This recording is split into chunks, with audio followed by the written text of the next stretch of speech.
Nabulagta sa kalsada ang babaeng yan matapos barilin sa Puerto Princesa City, Palawan. Agad tumakas ang salarin. Dead on arrival sa ospital ang biktima na dating acting manager ng Puerto Princesa International Airport. Maring kinundina ng Civil Aviation Authority of the Philippines o CAAP ang pagpatay. May binuo ng Special Investigation Task Group ang pulisya. Inilikas ang ilang residente malapit sa Bulkang Canlaon kasunod ng pagsabog nito ngayong hapon. May live report si Eileen Pedreso ng GMA Regional TV. Eileen.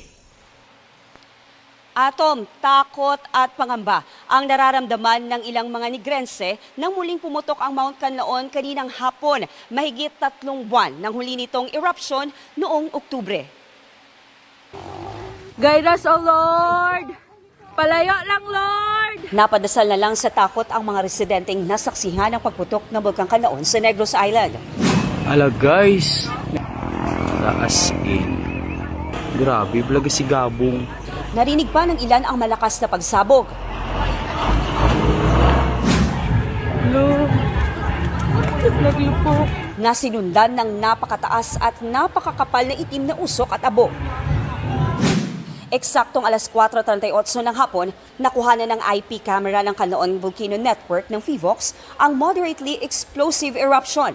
2 minuto itong nagtagal. Umabot sa 1 kilometro ang pyroclastic density currents o pagdaloy ng uson. At agad nagdulot ng makapal na ashfall. Tulad sa ilang bahagi ng Maao Barrio kung saan nangitim ang mga halaman.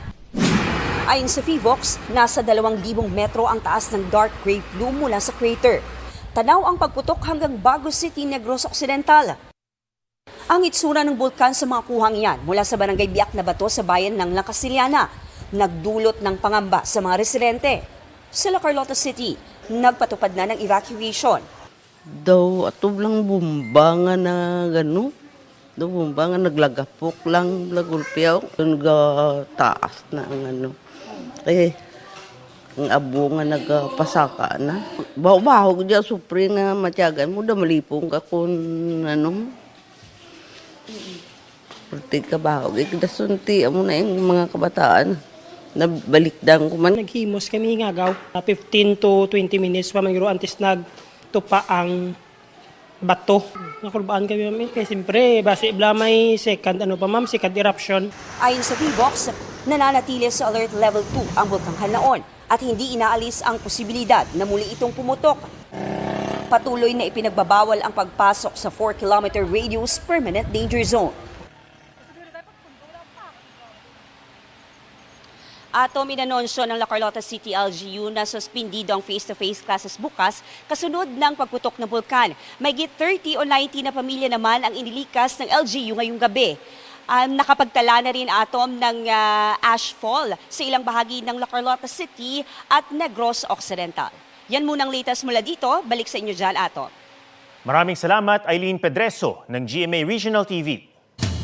Si dating Vice President at ngayon Naga City Mayor Leni Robredo ang itinuro ng ilang mambabatas na strongest candidate laban kay Vice President Sara Duterte na nag-anunsyong tatakbo bilang presidente sa 2028. Nagkataon namang magpupulong si Pangulong Marcos at si Robredo sa Sabado. May report si Ian Cruz. Ako si Sara Duterte. Tatakbo bilang Pangulo ng Pilipinas. Kasunod ng anunsyong yan ni Vice President Sara Duterte, naging usap-usapan kung sino ang posibleng itapat sa kanya sa 2028 presidential elections. Strongest candidate na may chance to beat the Vice President Sara is Vice President Leni. You're bent on pursuing her or convincing her talaga? Yeah, of course. She's the strongest, so for the country, she must run. Dapat Leni Robredo siguro at saka yung mga kasama niya sa liberal. I can suggest Bam Aquino, Senadora Risa Ontiveros, marami mga magagaling dyan na mga pwede maging vice ni VP Leni. Sa isang post, sinabi ni Senador Bam Aquino na hindi siya tatakbong Vice President sa 2028. Wala pang pahayag si Senadora Risa Ontiveros. Pero dati nang sinabi ni Ontiveros na bukas siyang tumakbo bilang presidente o vice-presidente kung iyon ang mapagkakasunduan ng United Opposition. magkikita sa Naga City si dating Vice President at ngayon Mayor Leni Robredo at Pangulong Marcos para sa Oplan kontrabaha roon. Nag-post din si Robredo na inspeksyon niya ang mga pupuntahang lugar ng Pangulo. Tanong sa Malacanang, may iba ba silang tatalakayin? Yan ang abangan nyo. Sa ngayon, sabi ng Malacanang, hindi pa napag-uusapan ang posibleng pambato ng administrasyon sa 2028. Wala po kasi talaga na pag-uusapan tungkol sa pangangampanya o kung sino man ang magiging kandidato sa 2028.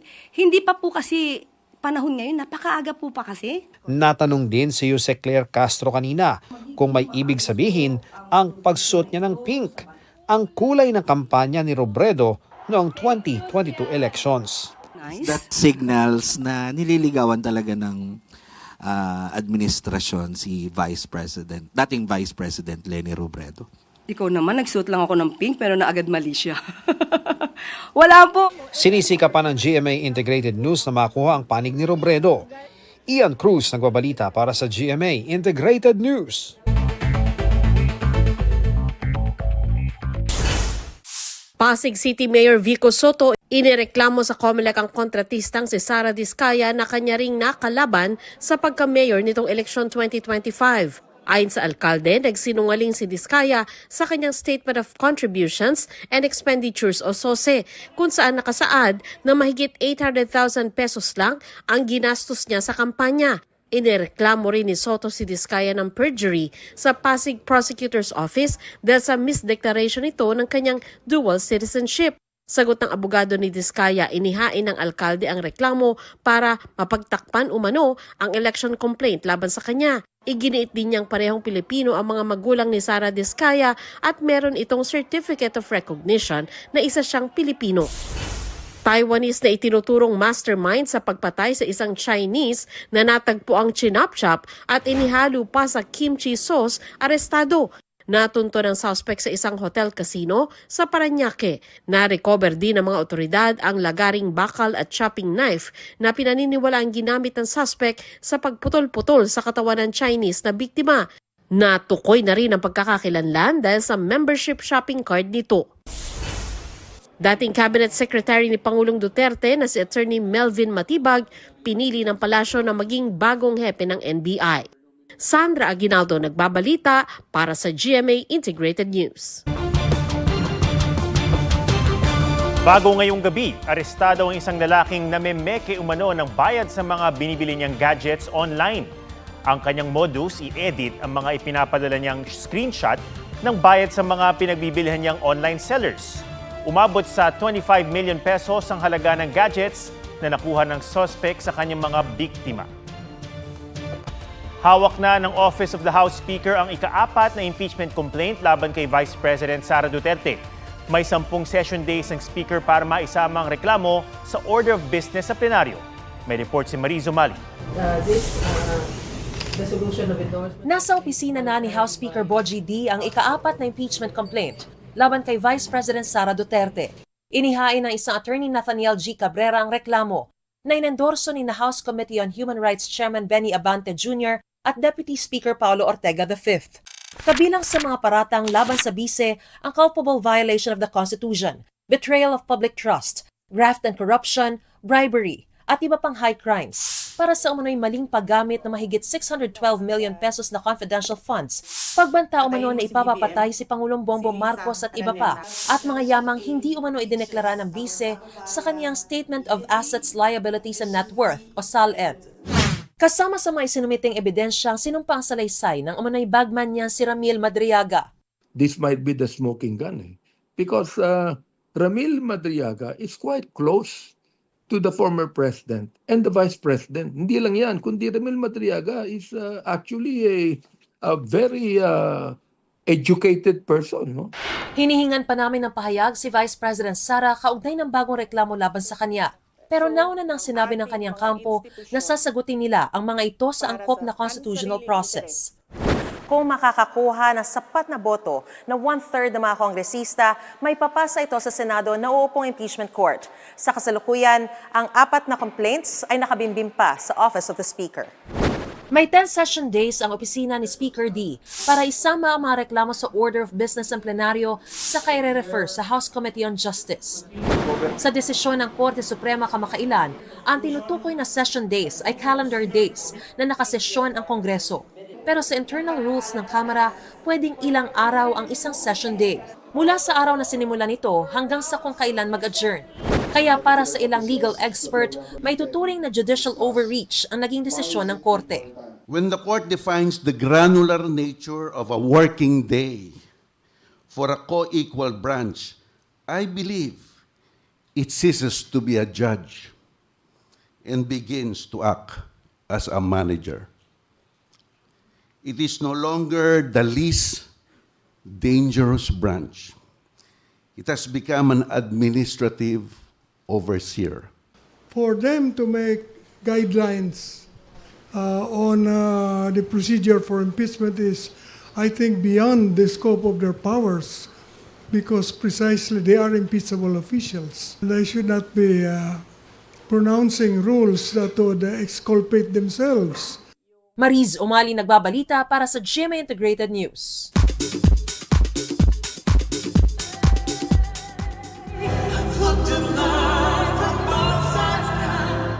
It's a full circle moment for Asia's limitless star Julian San Jose na makaduet si Josh Groban sa isang concert. Dati, pinakikinggan lang daw niya ang mga kanta nito. Pero ngayon, magkasama na silang nagpe-perform on stage. Nauna nang sinabi ng You Raise Me Up singer na dream niyang collab si Julian at napahanga siya sa talento ng mga Pinoy sa pagkanta.